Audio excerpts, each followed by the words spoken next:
کیا ہم واقعی اپنے ملک سے محبت کرتے ہیں؟ اگر کرتے ہیں تو کیا ہم اپنے روزمرہ زندگی میں بھی اپنے ملک کی معیشت کو مضبوط بنانے کی کوشش کرتے ہیں؟ آج ہم بات کریں گے اپنے ملک کی مصنوعات کو فروغ دینے اور ملک کی صنعت کی حمایت کے بارے میں۔ اس بیان کو لازمی سنیں اور آگے شیئر بھی لازمی کریں۔ میرے عزیز و دوستوں، دنیا کے ہر ملک کے لوگ اپنے ملک کی معیشت کو مضبوط بنانے کے لیے مقامی مصنوعات کو ترجیح دیتے ہیں۔ جب ہم اپنے ملک میں بنی ہوئی چیزیں خریدتے ہیں تو اس سے ہمارے اپنے لوگوں کو روزگار ملتا ہے، ہماری صنعت ترقی کرتی ہے، ہماری معیشت مضبوط ہو جاتی ہے۔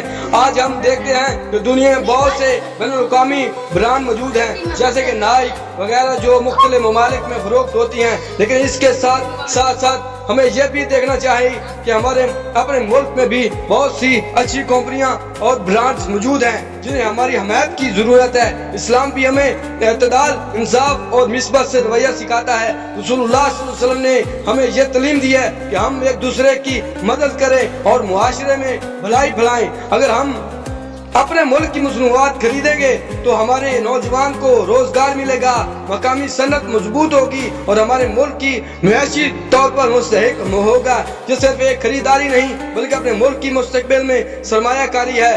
میرے عزیزوں، میرے بھائیوں، میری بہنوں، میرے بزرگوں، اپنے ملک سے محبت صرف نعرہ لگانے سے نہیں ہوتی بلکہ عمل سے ہوتی ہے۔ جب ہم اپنے ملک میں بننے والی چیزوں کو ترجیح دیتے ہیں تو ہم دراصل اپنے لوگوں کی مدد کر رہے ہوتے ہیں۔ آئے ہم سب مل کر یہ عہد کریں، جہاں ممکن ہو ہم مقامی مصنوعات کو ترجیح دیں گے اور اپنے ملک کی ترقی میں حصہ ڈالیں گے۔ خوبصورت آخری لائن ہے، پلیز اس کو غور سے سننا۔ اپنے وطن سے محبت سے دل میں نہیں بلکہ ہمارے عمل میں بھی نظر آنی چاہیے۔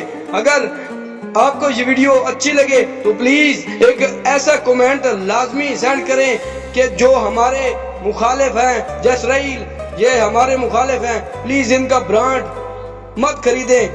اگر آپ کے پاس یہ برانڈ ہے تو اس کو آگ لگائی جائے۔